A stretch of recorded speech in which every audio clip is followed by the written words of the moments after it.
Hello and welcome to another update video about Ethereum. Really just a quick start to the day update.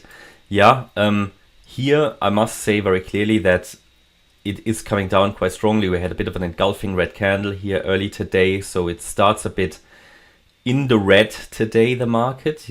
However, we are still holding support. So, there is not really much to add to the previous video, which I think was quite detailed, highlighting the different higher level wave count. So by all means, if you want to see a little bit more context, check out my previous video. This is just really a short-term update.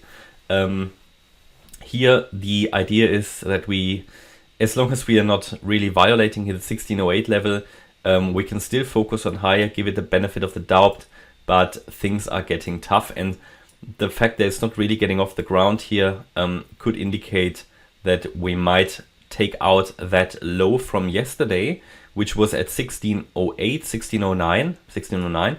That wouldn't necessarily be a problem. This particular count here of a possible 5-wave move up and a wave 2 then, to the downside. So a wave 1 up, wave 2 down is basically valid or likely as long as we're holding 1582. So even if it does something like this, a wave down, here possibly a B wave, and then a C wave down, would still be okay, and then we could then rally in a third wave. But it's not really getting off the ground. It doesn't appear to be ready yet to rally in a third wave. So I wouldn't be surprised if it takes out that low. What are the possibilities on the micro level? Well, as I just said, this here could just simply be the A wave of this wave 2. Then we could get here, that this was already the B wave is possible. Now we could come down in a C wave now. B wave, C wave, but then the B wave was very, very weak. What I would rather find very likely, but again, this is just speculation on the micro level here, is that we did something like this, A wave. We move up a little bit more in a B wave, that this is just a higher B wave before we come down in C, okay? So we just need to be ready for that. Thing is, because we come down so strongly, I'm looking at that possibility.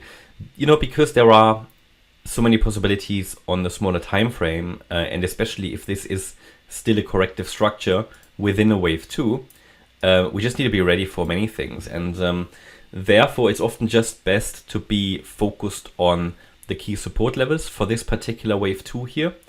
On the micro level, and that's 1582. Support is 1600 and 1582. Below 1582, we are basically at risk of resetting the larger wave 2 here. That would also not necessarily be too much of a problem because we haven't really come too close to 1525. So the point here is, as long as we're holding 1525, you can eventually still focus on higher. But obviously, the closer we get to 1525, the less the likelihood this support area is going to hold. And very simply, and that's what I highlighted in the last few videos and also yesterday's video, is if we break below 1525 and sustain there, so wick doesn't matter, but if we sustain there, we're going to morph into the other scenario. We just need to be ready for that. And that would take us down into this larger green support area between 1488 and 1218. This correction would then be classed a larger wave 2, and that can take many weeks to play out.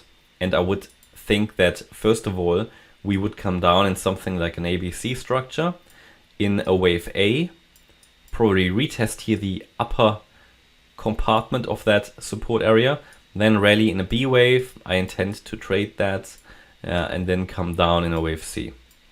And I intend to scale in here for the long term as well. So these are the two main possibilities. And of course, on the lower time frame, there are many more, especially how this could now unfold on the lower time frame. But I can tell you that the move up is not yet convincing for a wave 3. It doesn't look like that the third wave here has started yet, that we discussed. The third wave of the third, basically. It just doesn't get off the ground. The market is red today. So it might very well be that we make another low here. Now, how this unfolds, there are many possibilities. This could even unfold as a triangle here, or we make one more leg up in a B wave, or if we take out the 1609 level, we'll probably retest 1582, which is the next possibility for it to turn around. So what we really need is an impulse above the 1666 level, and then we can be fairly confident we are in the third wave.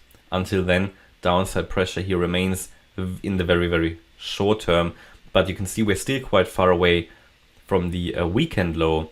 So at the moment, we'll just keep this count on the chart while being mindful of further downside. So you need to be on your, if you're trading this or if you're really watching this on the short term, I mean, nothing is changing really about the higher level scenario. Nothing has changed since the weekend or even before that when we talked about this support area. Yeah, what we obviously just do in these videos as well is to look at the very short term quite frequently. So if you're trading this and watching this, you need to be on your toes, because this could be easily breaking down. We need to be mindful at this stage of that possibility, because we have a 5-wave up, but as you know, a trend reversal as per Elliott Wave only really gets confirmed and more likely if we have 5 waves up, which we have, but then if the following wave 2 support is holding as well.